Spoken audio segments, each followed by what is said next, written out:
So I'm gonna wait a minute, because it's not quite 7 o'clock.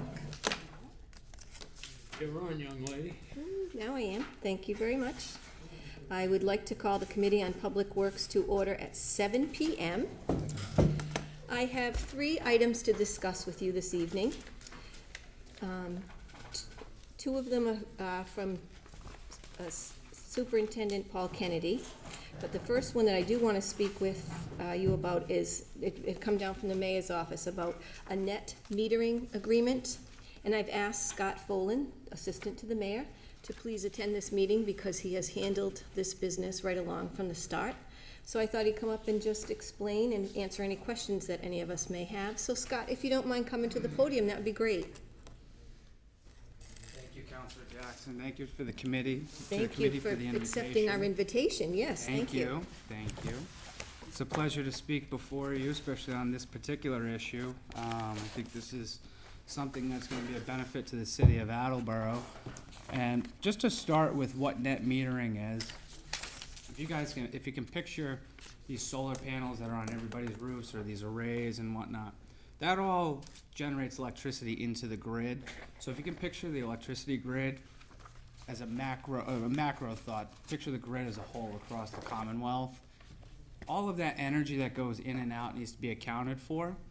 So when you have these solar farms that don't have a building attached to it, that energy needs to be accounted for some way. So for instance, on a home with solar panels on top, that homeowner offsets their electricity usage with the energy production, and there's a net difference that they square up with the utility company with. These large facilities that are just solar panels don't consume electricity, so they need end users to account for that energy to be produced onto the grid.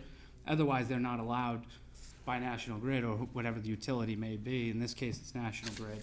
In some communities, it's Eversource. They're not allowed to pump energy into the grid because it makes an unstable grid, and they can't have that. They need to dump electricity out, or whatever they need to do. So these solar facilities need to find end users that consume a large amount of electricity. We're a large end user. As you can imagine, we pay for the city street lights and the municipal buildings. We consume a lot of electricity. So we were presented with some offers, and the mayor had asked me to explore the feasibility of some of these net metering agreements and explore if it's something that would be beneficial to the city of Attleboro. I am pleased to report to you all of my findings indicate that this would benefit the city of Attleboro. I would encourage your committee to vote in the affirmative and subsequently the full council. Bob Mangiarotti, city solicitor, has reviewed and approved the proposed agreement between ourselves and Douglas Solar LLC. City auditor Deb Gould has also reviewed the agreement. So with that said, I'd like to talk about our agreement that we've negotiated, and a big thank you to Kathy Elkowitz and City Auditor Deb Gould and City Solicitor Robert Mangiarotti for being partners in this process as well. So our agreement is with Douglas Solar LLC, and that's a solar farm that's located in Douglas, Massachusetts. The negotiated split, we're going to receive 100% of the credit, and that's because National Grid, being the utility, is the one that keeps track of the ins and outs. So they're going to monitor our consumption versus the facility's production, and then we receive 100% of the credit. Con Edison, who is Douglas Solar, is subsidiary to Con Edison Development. You might recognize that name. Con Edison Solutions was the winning supplier for the Community Electric Aggregation Program. Separate entities, same parent company, unrelated electric programs. So Con Edison would then invoice the city of Attleboro for 80% of that credit. We retain 20% of that credit, which would result in about $20,000 annual savings. I say savings at the request of the city auditor. It's revenue. We're going to have to record it as revenue, but it's a reduction in liability of our electric bill, if you will. So we'll receive the full credit. they get 80, we get 20, and that's that incentive to find those end users. We're taking 20% of the credit. We don't have anything to do with the maintenance, upkeep, or anything to do with the facility, but they need us so they can continue making power. So that's where that relationship benefits both parties. And how soon, Scott, would we start noticing, like, once the ball starts rolling, how soon does it all fall into place where we start seeing Approximately the one credit? billing cycle, so if your committee were pretty to quick. vote in the affirmative and the full council, and then the mayor signs it around, wherever it falls into that billing cycle with our National Grid account, it would be that following billing cycle, it should be reflected. It seems like it's a lot quicker than when you actually put solar panels on your roof, right? Doesn't it take a bit of time before? I think I remember hearing that. Okay. Council Hall? Sure, thank you. Thank you. Can you give me the realized savings again, that number? We're estimating $20,000 annually, and it's a 20-year agreement. Okay, and then one other question is, any opportunity, I know when you do this individually, not necessarily with solar, but a similar sort of partnership arrangement with energy companies, you know, you get those in the mail all the time. The difficulty comes if the price goes up. Is there any kind of Sure. So stabilization price? there is. So the reimbursement rate is set by the Commonwealth through the Department of Public Utilities. Governor Baker just signed legislation that increased, it did a couple of things. It increased the cap on the overall amount of solar projects Commonwealth-wide.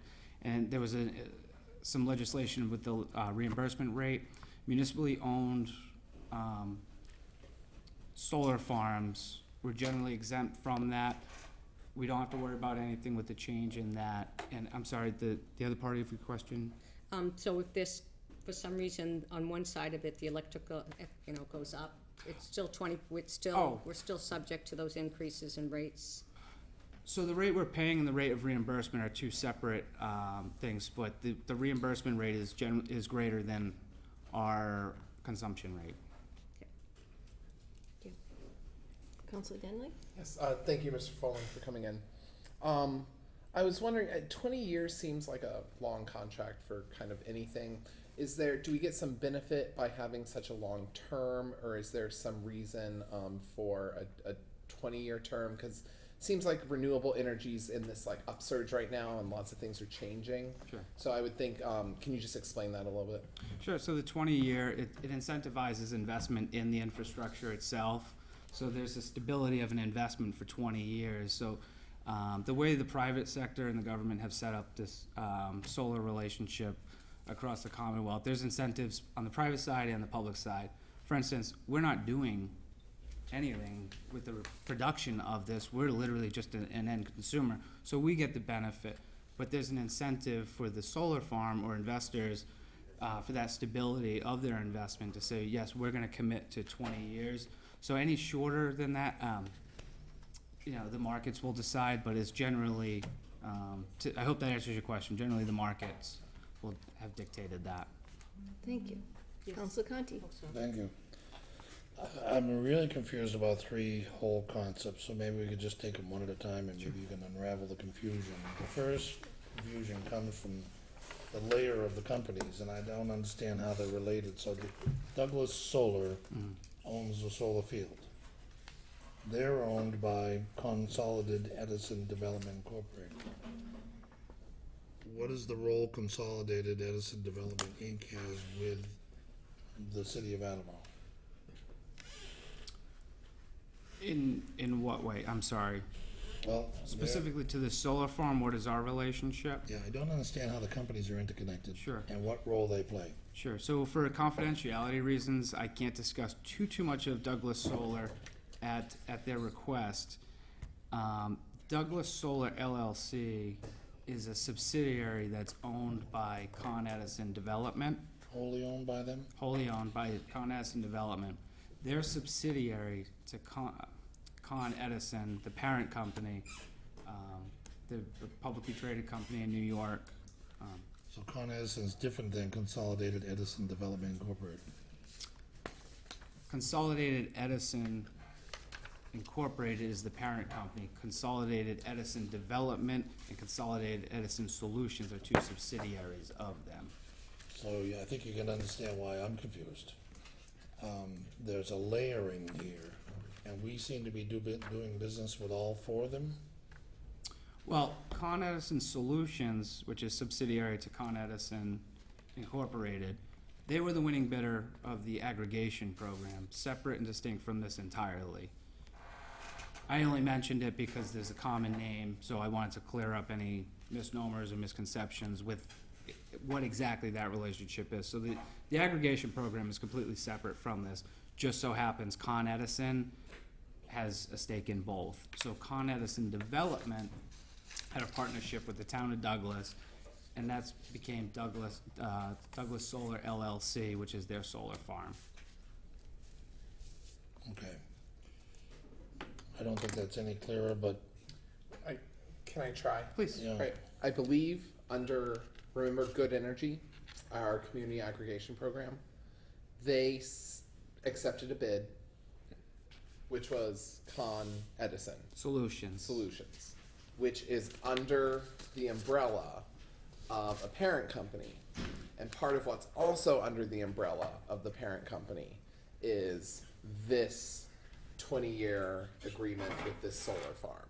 So we're dealing with two entities in separate businesses. So one's through our aggregation plan and one is through this 20-year plan, both of which are under the same parent company, but I believe are operated distinctly and separately, You're which absolutely is actually not all that uncommon.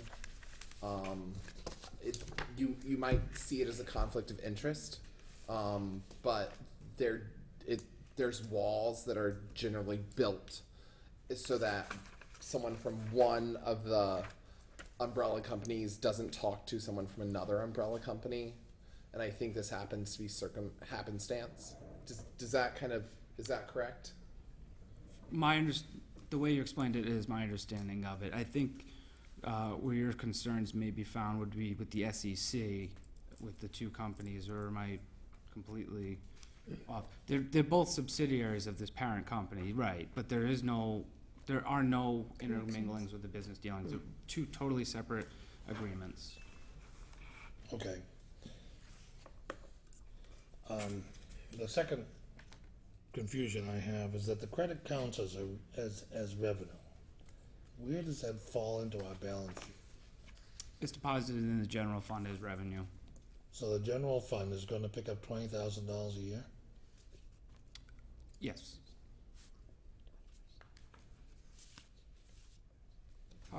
It's offset, so the electric account will have to be budgeted 100%. So we'd pay 100%, then we would receive that 80% credit.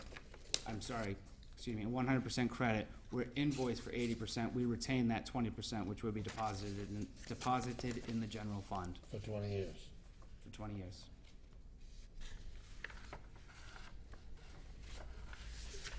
So, we're using the taxpayer dollars to buy electricity, and we're getting a 20% credit back from the person we're buying the electricity from to go into our general fund.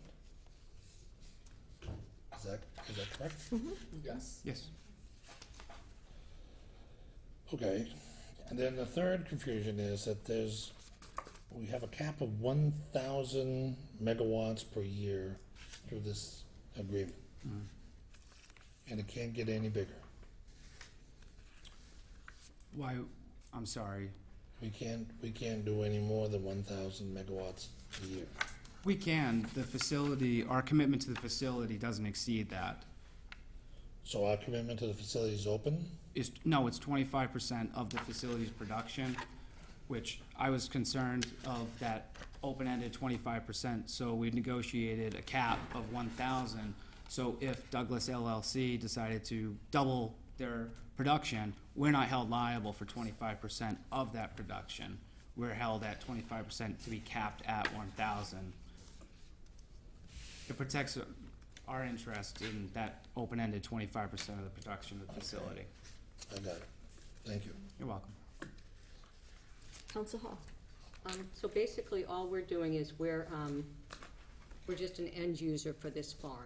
I'm gonna make it real simple. That's exactly Okay, right. there's a farm, The farm doesn't have a house underneath it to offset the usage. right, okay, so we're just buying from this farm, and for doing that, we're really, in some essences, the reason why this is a good partnering thing is because they need us. They need a Right. big, It's a large symbiotic community. relationship. I mean, we're not the only community that's doing this, I've heard of these before. This is actually, so that's really all that's happening, is that we're buying, Well, I apologize for interrupting. We're not buying it. We're just accounting for it. So right, so we're we're still getting. buying right, the National Grid power, but it's offsetting their power in and power out on their I grid. appreciate that, that's correct. Sure. So we're just getting, because we're a user, we're getting a credit. It offers stability on the grid as a whole.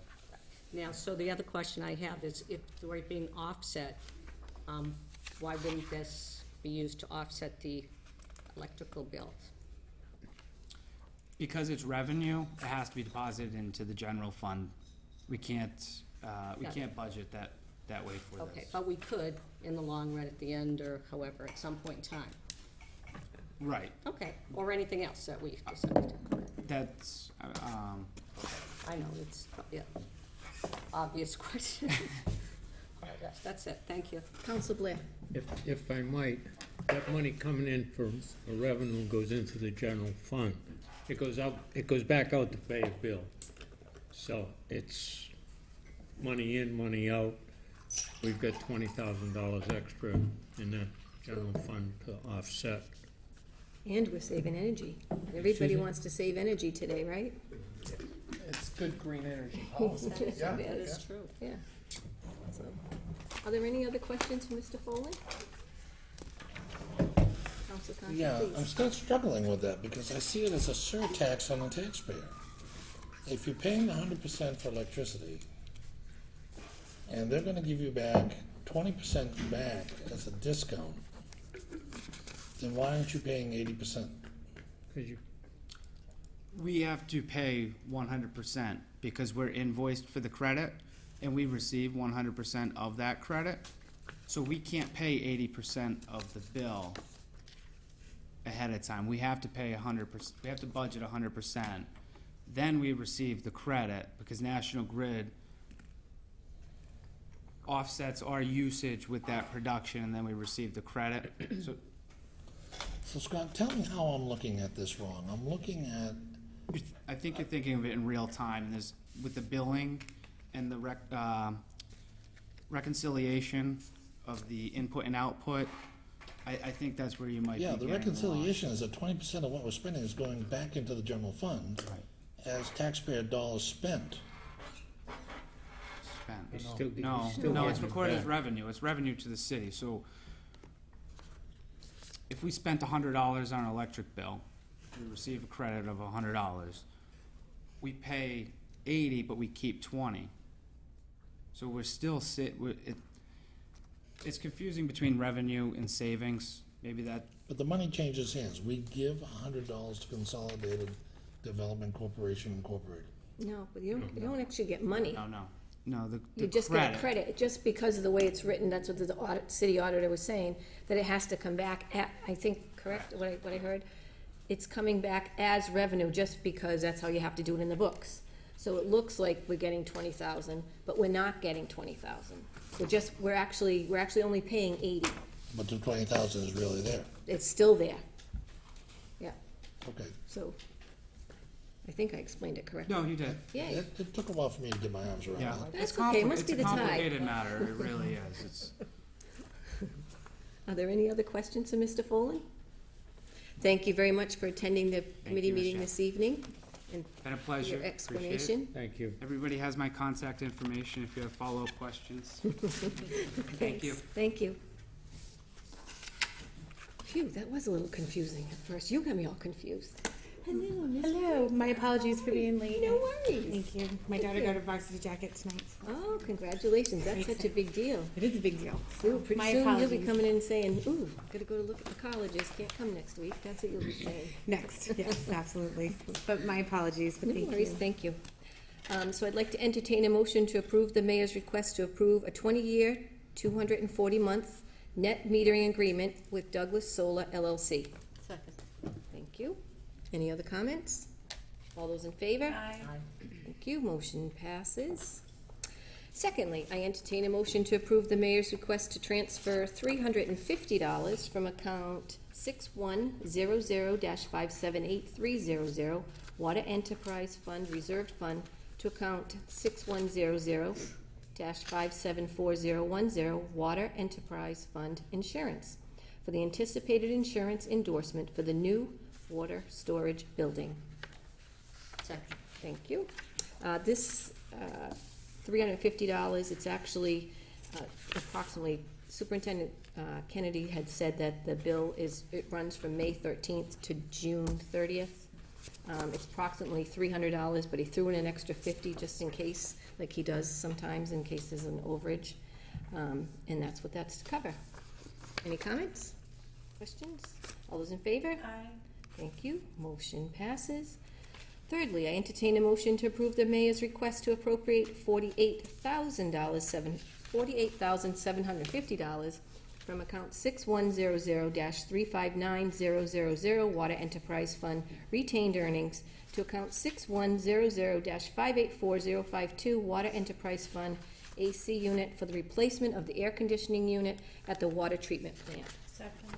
Thank you. So back in March, we appropriated $35,000 to have them go in and take a look and see what would be required to fix the AC unit for the main room at the water treatment plant. And they went in, they started to work around it, and they found, just like at home, sometimes you're having your roof done, or you're having your house done, it needed more work than what they thought. So this is an additional request for additional funding for that. Any comments, questions, concerns? All those in favor? Aye. Motion passes. Thank you. And that's all I have this evening for my committee. I would ask for an adjournment. Second. All those in favor? Aye. We are adjourned at 7:22. Thank you. The committee on licenses is canceled for tonight. The Committee on Traffic and Transportation is canceled for tonight. Committee on Ordinances, Elections, Legislative Matters canceled as well. I guess, is it me? We moved right over. I am gonna I'm gonna call the meeting to order at 7:22. And I just have a couple of things to say, so it'll be very, very quick. I have nothing to vote on, but I just want to remind everybody that we do have a couple of items coming up. We have a joint planning board meeting on the 7th of June to discuss the rezoning petition from Attleboro Redevelopment Authority and Mass Bay Transportation Authority. Does anybody need me to read those? Thank you. And then we also have a discussion on the rezoning petition from Alveda Realty Incorporated relative to 67 Mechanic Street. So those two items will be the activities of June 7th. And that's it. Do you have a question? Sure. I just have a question, and, you know, we're on this committee together, so I can't ask you, but we're having additional conversation about Alveda? Is that what I just heard you say? Oh, we're gonna vote? No, it's just, we haven't voted. Oh, I see. Yeah, so, Okay. so we've, yeah, we're gonna vote it. It was voted on the committee already. Right, okay, that's what I was, yep, great, thank you. You're welcome. Thanks for asking. So, anything else? No? Okay, so I'd like to make a motion to adjourn the meeting at, what was that, a whole minute? Yep. I think it's probably 7:23, right? Yes. Okay, Second. I'll just take a guess. Thank you. Okay, motion passed. Meeting zoning and land use committee is adjourned. Thank you.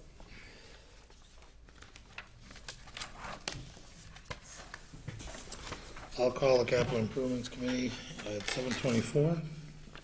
Two motions to bring before you this evening. Sitting on this committee are Councilor Cooper and Councilor Reynolds. From the docket of June 7th, 2016, I entertain a motion to approve the mayor's request to appropriate $132,000 from account 6100-359000 Water Enterprise Fund retained earnings to Fund 3321 Blake's Pond Dam for the design of a new dam at Blake's Pond to replace the current dam, which is over 50 years old and shows signs to trigger replacement. Second. Was that a second, Councilor Yes. Cooper? Thank you. Blake's Dam, Lakes Pond Dam is located at Wading River. And last year, the water department came and asked if they could buy a temporary dam because this dam was failing and we were losing a lot of water. They are currently harvesting 2 million gallons of water a day today from Wading River, using that portable dam. The Blake's Pond Dam is made of sheets of corrugated steel driven down into the ground, like you see when they put in pilings for high-rise buildings, and they've rotted. They're porous and leaking. The dam also has it's called a Bastille Gate Dam, where on the top there's one at Farmer's Pond as well, where you slide boards into a pair of grooves to increase the water level, and then when you want to drop the water level, you take the boards out. That's no longer allowed by the state, and that has to become a different design where you can turn a crank and raise and lower the dam. So this dam will be totally repaired by the $132,000. It will funnel the 2 million gallons of water a day into the Wading River filter beds and ensure our water supply from that source. Any questions, comments? Councilor Cooper? Yeah, the 132,000 is to replace it as well? Design? It is just to do the design. Right, that's what I heard. Sorry, I misspoke. The engineering. Any other questions? Just as a point of clarification, just currently, when different things come up where we're paying funds out of the Water Enterprise Fund, it's just good to point that out, that it's not out of the general fund or anything like that. So I just want to make sure that the people at home. Yeah, indirectly, it's from the water rate. Sure. Which, should be disclosed. I mean, it's not free money. It's not money that the water department doesn't generate a profit. Right, I'm just trying to make sure that people at home understand that it's not coming out of Correct. other funding. So the people at home should understand that a portion of their water bill each year goes into a retained earnings fund, much like a stabilization fund, to pay for troubles such as this. Exactly. Okay? Thank you. Get that clear? Very good. Thank you. Thank you for that. I appreciate So that. the motion's in order. All in favor? Aye. Motion passes. From the docket of June 7, 2016, I entertain a motion to approve the mayor's request to appropriate $177,900 from account 6100-359000 Water Enterprise Fund retained earnings to Fund 3322 Luther Reservoir Dam for the Phase 2 design for the rehabilitation of the Luther Reservoir Dam. Second. Thank you, Councilor Cooper. I don't know how many of you have been to the Luther Reservoir Dam. You need to know where you're going if you're gonna get there. I went there with a. So not just. You do. If you don't know where you're going, you're never gonna learn. You're not gonna. Luther Reservoir Dam is the direct feed to Manchester Reservoir. And when I went there, I think it was 3 years ago, I was attended by one of the senior members of the water department. And I was there to look at a incredibly corroding pump lift station, which we have since spent a lot of money to repair collars and make repairs to. What's changed in the water and wastewater world is that rather than having giant pumps that are about the size of that podium that you turn on or turn off, all of the pumps now, because of an energy conscious society, are variable drives. So that when you turn them on, they basically pump as much as you want them to and don't expend any additional energy than that to do the job. And you can kind of, like an automobile, you can press on the gas or press on the brake. In the Luther Reservoir Dam, there's 2 giant pumps with variable drives that will be feeding that, but the dam itself is coming up. So we're gonna be seeing a repair to the dam. The dam's leaking. Yeah, it is. So what this $177,900 is for the second phase of the design, just for 2 high lift pumps with the variable speed drives to go into that pumping station. And the emergency generator that's gonna be installed next to it to make sure that it works even when the power goes out, which we don't have right now. And then there's associated electrical work at the dam, and there's associated building upgrades that all go together with these 2 variable electric drives, generator and the electrical. Basically, it's a new pump house. And it's gotta be designed to 2016 standards, which is why it cost $177,900. That's about the best way I can explain it. Yes. So I guess I have a question which you might not know, and if you don't, if you could just get back to us, is if the design for one is 130,000, the design for the other is 180,000.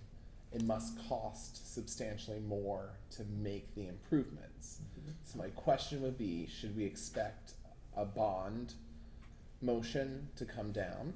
And if so, would it come down under Water Enterprise Fund, or would it come down under city? It would come under water. Okay. But we can't come up with a budget of what it's gonna cost until we get the design done. So that's almost like the tricky $1.2 million step we went through on the high school, where we had to approve we have a flyer.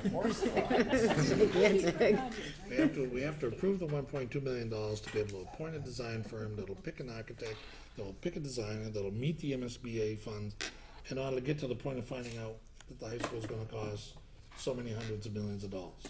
So we're saying these are one of the first few dominoes. that Exactly. we're letting That's go actually down. the second domino. The first domino was last year to get it started. This one now has been able to, they now know exactly what they have there, and now they have to figure out what they need to do to make it compliant with future and current EPA regulations.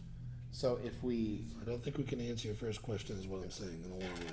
you answer my second question, which I like, which is, as long as it's a Water Enterprise Fund bond to fix a reservoir or something water related, that would be the intention of a Water Enterprise bond. Yeah, I don't think that these dams are going to be the $100 million dams. You know, that when we funded and this is Rick Conti speaking, when we funded the wastewater treatment plant, when I first came to the city, that was a bond that was taken on by the city because it was astronomical. These I don't think are that large, and I will make sure that we know by the time next Tuesday night when we have to vote this in full council, how that bond's gonna be structured when it comes down, if it can be answered. Thank you, Mr. Conti.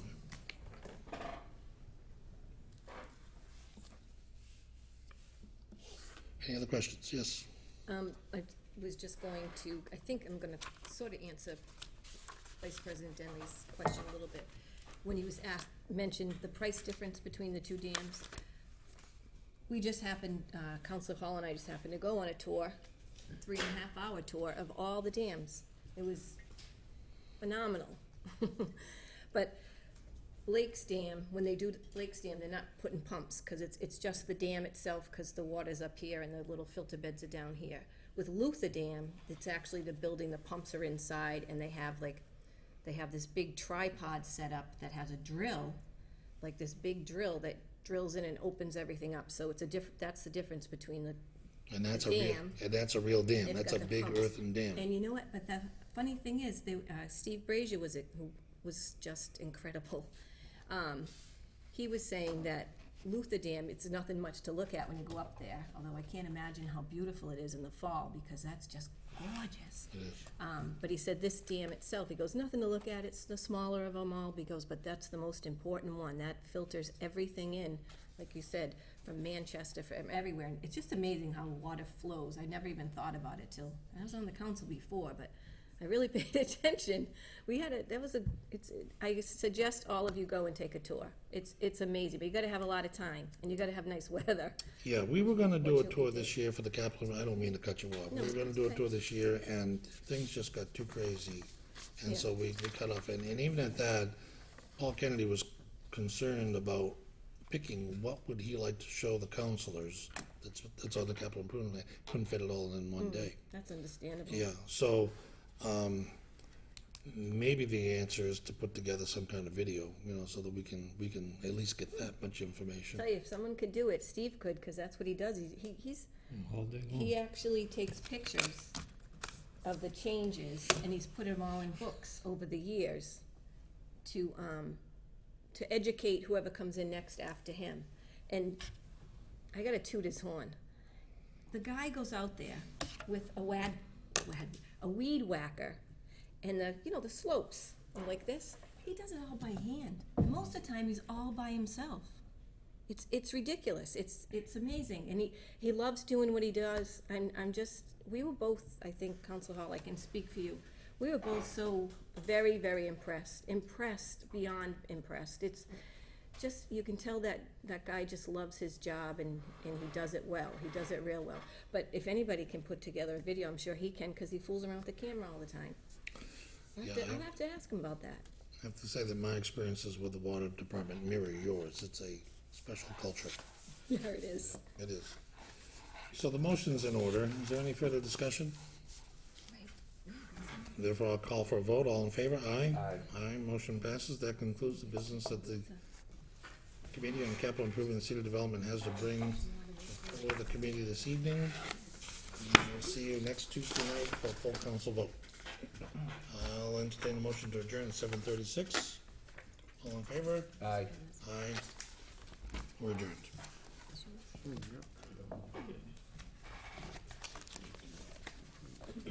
No, I can't say that.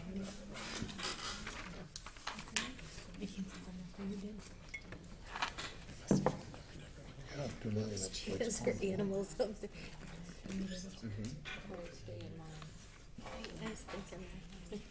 I'd like to call the Committee on Budget and Appropriations to order at 7:37 p.m. Everybody is present. Thanks. From the docket of June 7th, 2016, I entertain a motion to approve the mayor's request to appropriate $19,595.05 from account 11241-000-578300, citywide reserve fund for transfer to account 11241-000-599-000, citywide other finance and uses, and further transfer $19,595 from account 11241-000-599-000, citywide other finance and uses to fund 3532-499000,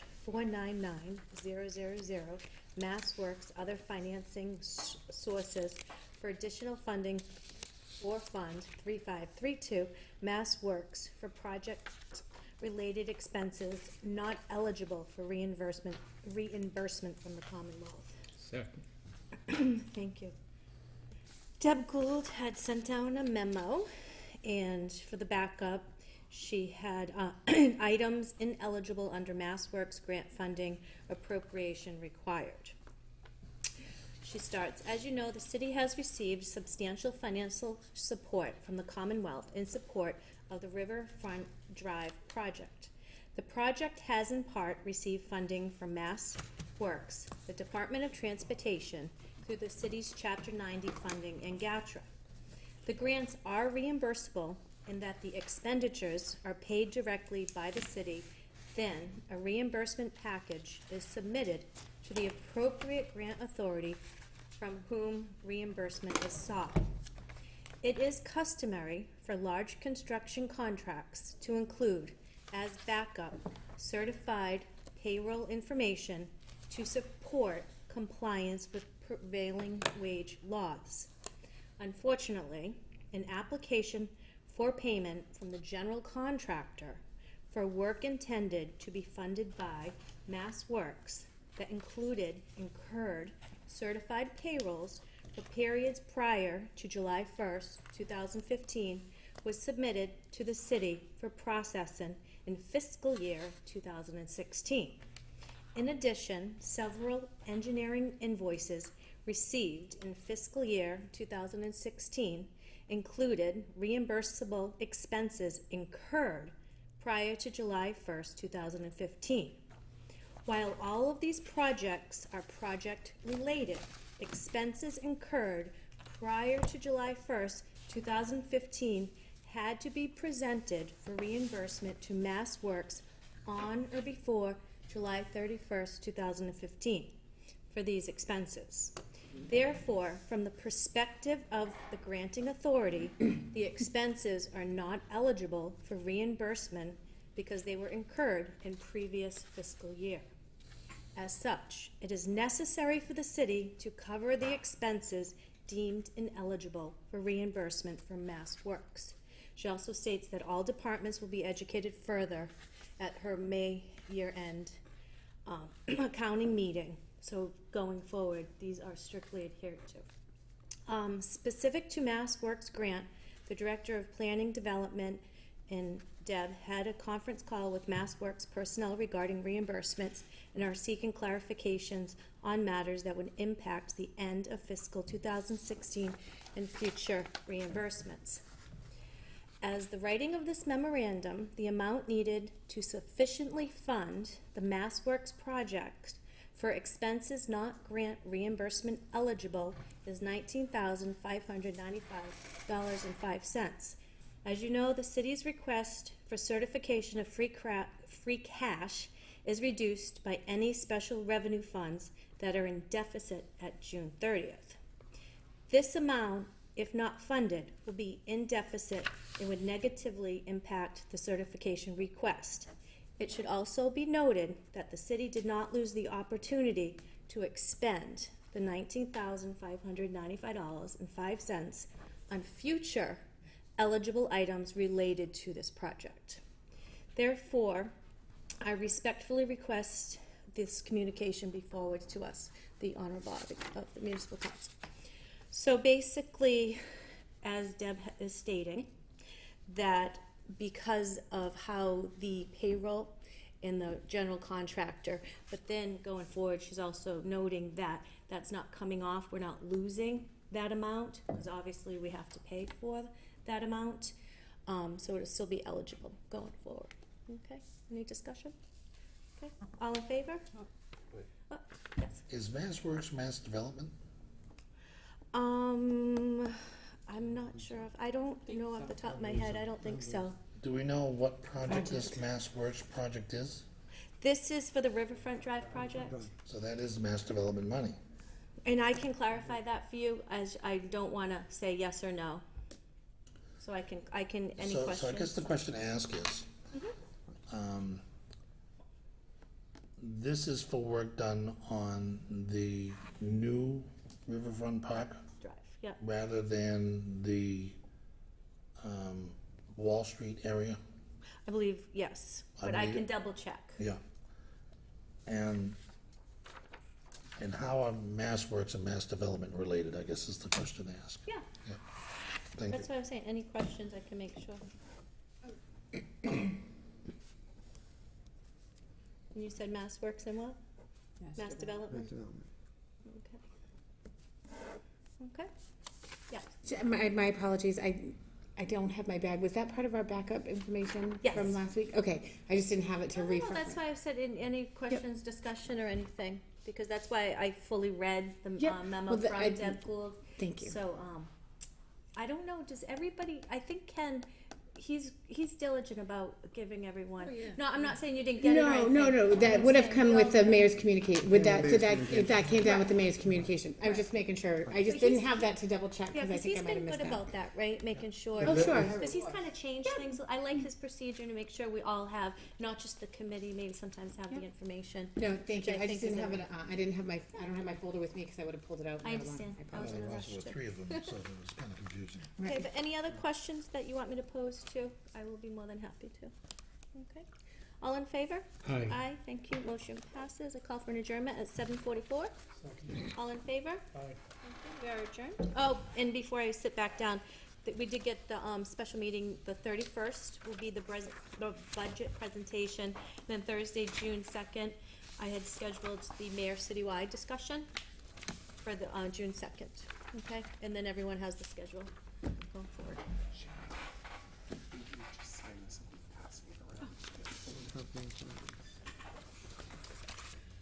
Okay, I would like to call to order the Committee on City Property and Claims at 7:45. I only have one motion, and that is from the docket of June 7th, 2016.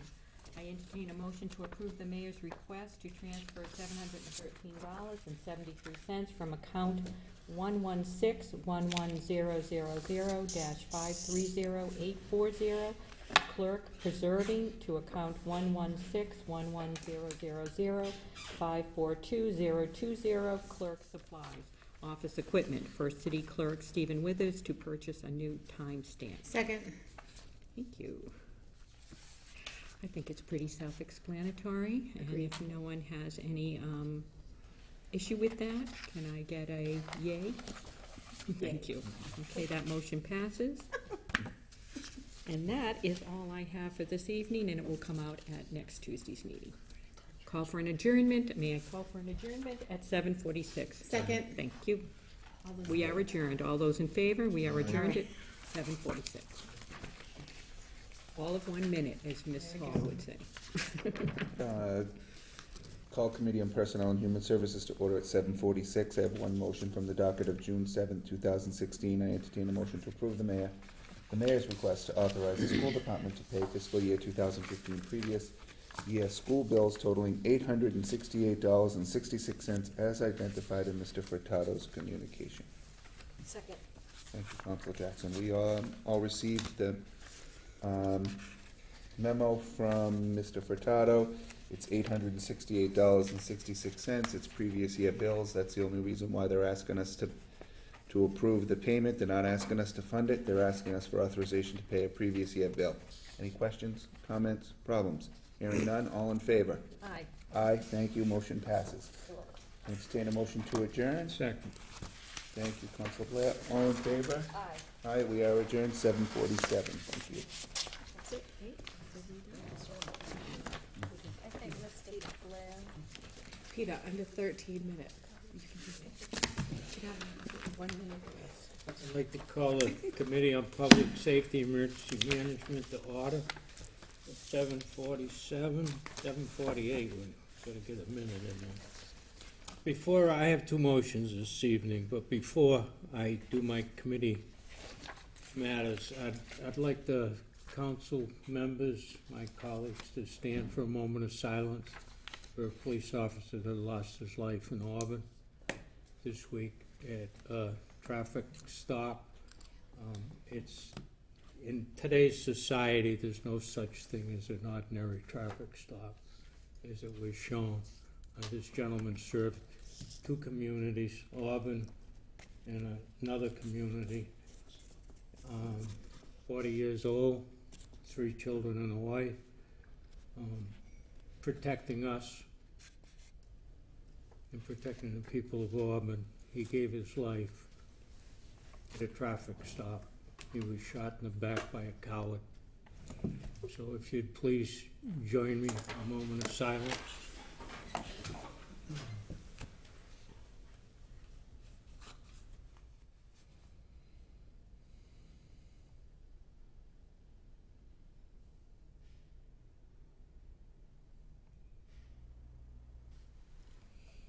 Thank you. That officer's name was Ronnie Torrento from Auburn. Served his city with honor.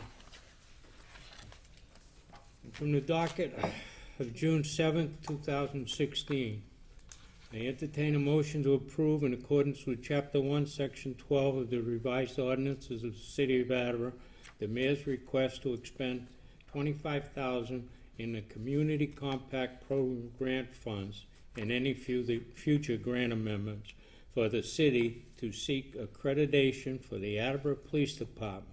There is no matching requirement for this grant. Second. I think it's pretty self-explanatory, and again, I'll say the people writing these grants do a great job, because there's a lot of towns and cities throughout the Commonwealth that don't get these monies. Any comments or questions? Hearing none, all those in favor? Aye. Aye. Opposed? Hearing none, motion passes. From the docket of June 7th, 2016, I entertain a motion to approve the mayor's request to authorize the expenditure of insurance proceeds from account 250-1220-580000, insurance, $20,000, fire capital outlay, to cover the fire department's ladder 2 accident damage that will exceed the $20,000. Second. As you know, anything over $20,000 or $20,000 above, if we get an insurance check for it, has to come before this honorable body in order to expend it. So, any comments or questions? Hearing none, all those in favor? Aye. Aye, opposed? Hearing none, motion passes. Move to adjourn at 7:50. Second. All those in favor? Aye. Aye, we are adjourned, thank you.